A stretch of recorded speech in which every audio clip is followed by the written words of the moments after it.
So Dr. Drapkin is the Associate Chief of the Infectious Disease Services at Newton-Wellesley Hospital. So this guy really knows what he's talking about. And he's, well, I doubt it. And he's also the Professor of Medicine at Tufts University School of Medicine. No, he's an expert in this whole area. And so you probably heard everything that could be asked about swine flu, right? I think that I'm probably going to hear some more in there right now. Well, you know what? The very first thing that I can think, what are the odds of you getting swine flu? Of a person getting swine? What are the odds of it? Well, of course, the answer is I don't know. Oh, okay. Thank you, Doctor. Okay, Doctor, thanks a lot for calling in this morning. Well, you'd have to, it's different for everybody, For everybody, right? it's different. Well, and I would assume the further we get into this pandemic situation, the more your odds increase. I would assume that would be the case here. That's exactly so. The wild card, of course, is how many people can get immunized before they're exposed. Okay. Because there's every anticipation that the immunization will be very effective. So the more people who get immunized, the less susceptible the population will be. And it's a race between the spread of the virus and the availability of the vaccine. Okay, now Wally's got a question for you, Doc. Yeah, Dr. Drapkin, I heard somewhere, and I have never really talked to an expert about it, but if you were born before a certain date, you had some immunities to this. Have you heard that story, and is it true? Yes, it is true. It seems to be true. Between 1918 and 1957, the virus that was circulating, the flu virus that was circulating worldwide, including in the United States, was quite similar to this H1N1 we have now. So those of us, and I'm sad to tell you I number among them. Okay. Yes. Now, what's the time frame again? That was a great pandemic flu epidemic that killed millions of people. Right. Okay, 1918 to what year? To 1957. Yeah. Okay. Those of us who were alive and before 1957 probably have some residual immunity from having been exposed to a similar virus back then. We can't rely on that, but it seems that might be one of the explanations for the fact that this flu has been targeting mainly children and younger individuals. So we were vaccinated against that. No, we weren't vaccinated. No, it was a natural immunity because you were exposed to it. Okay, So- all right. Okay, and the other thing, Doctor, is now a lot of people are afraid to have their children vaccinated, or they're afraid to have themselves vaccinated because of some of the stories they've heard. Now we want to see if for example, one of the stories I heard that in the 70s, when we had the flu epidemic in the 70s, which many people have said was the greatest the medical disaster by the federal government in the history of the country. Is it true that more deaths resulted from the vaccine than from the flu itself? Is that true or false? Well, let me talk a little bit about that. 1976, a swine flu arose at Fort Dix, New Jersey, among military recruits. Right. And it was feared that it would spread widely through the country. That turned out to be an unwarranted fear. It did not spread throughout the country. It was kind of just focused in that one place at that one time.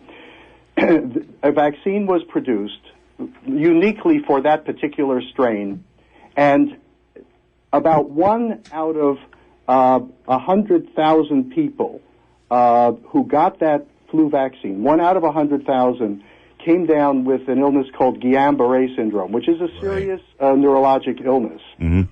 Now, nobody was coming down with the flu, with that particular flu that year. Mm-hmm. So in that year, that particular shot did more harm than good. There's no gainsaying that.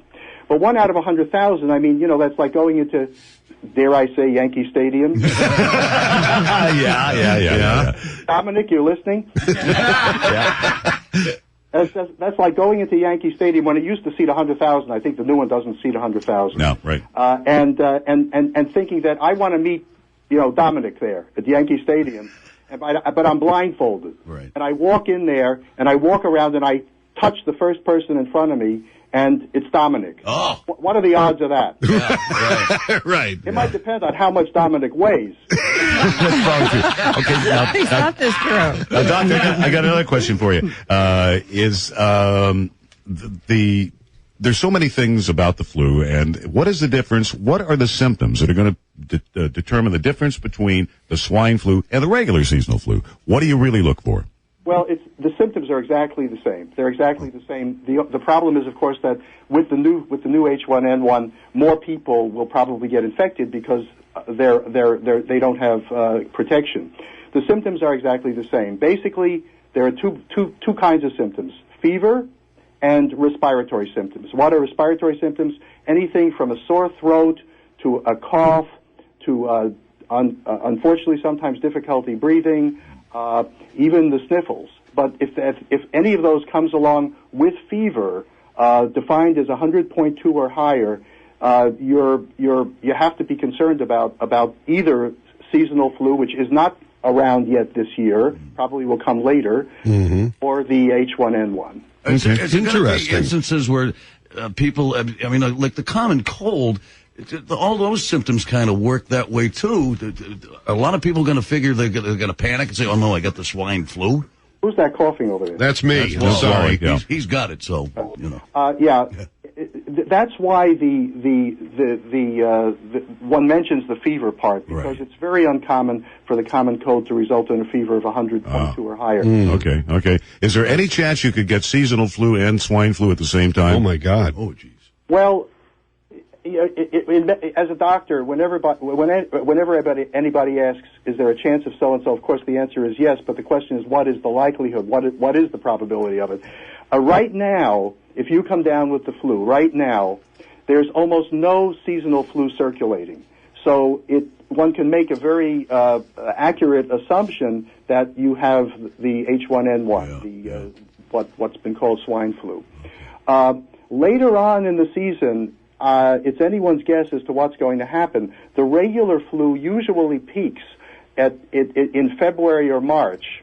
And so I don't know what's going to happen, and no, I don't think anybody does. We might see the H1N1 kind of coming in and petering out a little bit, and then the seasonal flu coming in for a 1-2 punch. But what you asked, could one have simultaneous infection or simultaneous circulation in the population of both of those? The answer, unfortunately, is it could happen. Wow. Oh, well, that's really good news. Okay, well then, but one more question, Doctor. I guess the quintessential question is, because some people are still afraid of vaccinations, if you had to, yes or no, take the vaccine yourself right now, you would say, your answer would be? I have taken it already because as a healthcare worker, I was eligible for it. I have it. There you go. Okay. I just the one with the age group that we're all 1918 to 57. Should you get that back? Should you get the flu shot anyway? Okay. The target populations for the H1N1 shot are different from those for this regular flu. The regular flu, for example, the regular flu shot is recommended for everybody over the age of 50. Right. The target population for H1N1, first of all, are young children. Next, caregivers for newborn babies, for babies who are less than 6 months of age, because when you're under 6 months of age, you can't get the shot yourself. Right. So pregnant women, because this flu has been hitting very hard among pregnant women, and for example, 1% of the population is pregnant at any given time. Wow. 6% of the cases of swine flu hospitalizations and 6% of the deaths have been among pregnant women. So there's enrichment of the serious consequences in pregnant women. So pregnant women should definitely be right up there in the front of the line. And then younger people with chronic illnesses such as diabetes, pulmonary disease, cardiac disease, immune suppression, and neuromuscular diseases. So there's a list of the priorities. And anyone in those groups should really try to get in line for this vaccine. The problem now, of course, is availability. That will be alleviated over the next few weeks, we hope. But getting back to the question of safety, every year, forget swine flu. Every year, 36,000 people in the United States die of flu. Wow, that's a bigger number than I really suspected. That is, and that's the number, 36,000. Sometimes it's more, but it averages 36,000. There are 200,000 hospitalizations every year in the United States for ordinary flu, forgetting the swine flu coming in. As far as deaths from the influenza vaccine, there may have been one or two back in 1976. You can't get flu from the vaccine. Yep. Okay.